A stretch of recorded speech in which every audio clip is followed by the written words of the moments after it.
You wake up with a swelling under your arm the size of a hen's egg, and you already know what it means. In 3 days, you will either be one of the very few who survives, or you will be carried out in a cart with dozens of other bodies, thrown into a mass grave and forgotten forever. Your mother is standing in the doorway right now, staring at you with tears in her eyes, but she will not come closer. She has already made her choice. This is not a story about the plague. This is about the moment you realize that everyone you love would rather watch you die than risk dying with you. The smell hits you first. It is not just unpleasant. It is something that burrows into your throat and stays there, thick and rotten, like spoiled meat left out under the summer sun for days. You are walking through the narrow streets of your city, and the air itself feels diseased. Smoke from burning herbs hangs low between the timber-framed houses, mixing with the stench of human waste that runs freely in the gutters. People have told you to carry a pomander, a small ball filled with cloves and cinnamon, pressed against your nose whenever you step outside. You clutch it now, but it does nothing. The death smell seeps through everything. Your legs feel heavier than they did yesterday. At first you told yourself it was just exhaustion. After all, everyone is exhausted now. The city has become a place where sleep offers no rest, where every morning begins with dread. You have watched your neighbors disappear, one by one. The baker who used to joke with you each morning is gone. The woman who sold flowers at the corner, gone. The children who played in the square, silent now, and their houses are marked with red crosses painted on the doors. And those crosses multiply each day like a spreading rash across the face of the city itself. You try to push the heaviness away, try to convince yourself it means nothing. But deep down, in the part of your mind you do not want to acknowledge, you already know. The sickness does not announce itself gently. It does not ask permission. It simply arrives, and once it does, there is no bargaining with it. You make your way home, moving carefully along the edges of the street, avoiding anyone who comes too close. Trust has evaporated. Every cough, every sneeze, every pale face is a potential death sentence. Your own family watches you warily now when you return each evening. Your mother no longer embraces you. Your father keeps his distance. Even your younger sister, who once clung to your side, now shrinks back when you enter the room. This is what the plague has done. It has turned love into suspicion, closeness into danger. That night, you lie in your small bed, staring at the ceiling beams barely visible in the darkness. Your skin feels strange, too hot and too cold at the same time. You pull the rough woolen blanket tighter around yourself, but it does not help. Sweat begins to bead on your forehead. Your heart pounds harder than it should. You tell yourself, it is fear, just fear, nothing more. But then you feel it. A tenderness under your arm. A swelling that was not there this morning. You press your fingers against it gently, and pain shoots through your body like lightning. You freeze, your breath catching in your chest. No, not this, not you. You have been so careful. You have avoided the sick.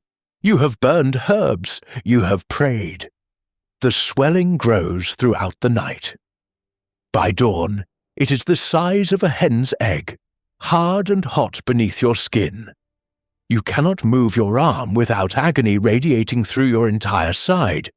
The bubo, they call it, the sure sign. You have seen them on others before they were carried away. You have seen the way people look at those swellings with pure terror in their eyes. Now you are the one with terror in your eyes, staring at your own body as if it has betrayed you. You do not tell your family immediately. You cannot. To speak it aloud would make it real. Instead, you stay in your room, pretending to sleep late, buying yourself time. Time for what? You do not know. Time to think. Time to hope that maybe, somehow, this is something else. But you know it is not, and the fever climbs higher. Your head begins to ache, a throbbing pressure behind your eyes that makes the dim light from the window feel like daggers. Your muscles hurt as if you have been beaten. Every joint in your body screams. When your mother finally comes to check on you, she knows instantly. Mothers always know. She stands in the doorway, her face draining of color, her hand moving slowly to cover her mouth. She does not come closer. She does not rush to your side to feel your forehead or comfort you. She just stands there, frozen, caught between her love for you and her will to survive. You see the moment the decision forms in her eyes, the moment she chooses life over you. Within the hour, men arrive at your door. They wear long robes and strange masks, beaked like enormous birds, who filled with more herbs and spices meant to filter the poisoned air. They look like creatures from a nightmare, not human at all. They speak to you in muffled voices, telling you that you must come with them. There is no gentleness in their words. They have done this too many times. They have carried too many bodies. You are just another one. You want to resist. You want to scream that you will not go, that you will stay here, that you deserve to die in your own home, if you must die at all. But you have no strength left. The fever has drained everything from you. When they lift you, their gloved hands gripping your arms and legs, you barely feel it. The world tilts and spins. You catch a glimpse of your mother standing in the doorway, tears streaming down her face, but she does not move forward. She does not fight for you. She cannot. And to do so would mean her own death, and perhaps the death of your father and sister too. They take you to the pest house, a building on the edge of the city that has been transformed into a place where the sick are sent to either recover or die. Most die. You know this. Everyone knows this. The pest house is not a hospital. It is a waiting room for death. The building reeks worse than anything you have ever smelled. A concentrated version of the street smell multiplied 100 times. Bodies lie on straw mattresses, some moaning, some silent, some already gone but not yet removed. The sound is unbearable. Coughing, crying, praying, screaming. A chorus of agony that never stops. They place you on a thin mattress in a corner. No one tends to you. There are not enough people left who are willing to do that work. A woman brings you water once, her face wrapped in cloth, her eyes hard and empty. She does not speak. She sets the cup down just out of your reach and hurries away. You try to drink, but your hands shake so badly that most of it spills across your chest. Days pass, or maybe hours. Time loses meaning. The fever rises and falls like waves. Sometimes you are lucid enough to understand where you are, to feel the full horror of it. Other times you drift into strange dreams where you are back home, where everything is as it was before, where your mother holds you and tells you everything will be fine. But then you wake, and the reality crashes back down. The buboes spread, one under each arm now, another in your groin. They swell larger, angry and dark, some beginning to ooze thick fluid. The pain is beyond description. It is as if your body is being torn apart from the inside. You cannot lie still. You cannot find any position that offers relief. You thrash and moan without meaning to, adding your voice to the terrible chorus around you. You watch others die. A man 3 mattresses away stops breathing in the middle of the night. No one notices for hours.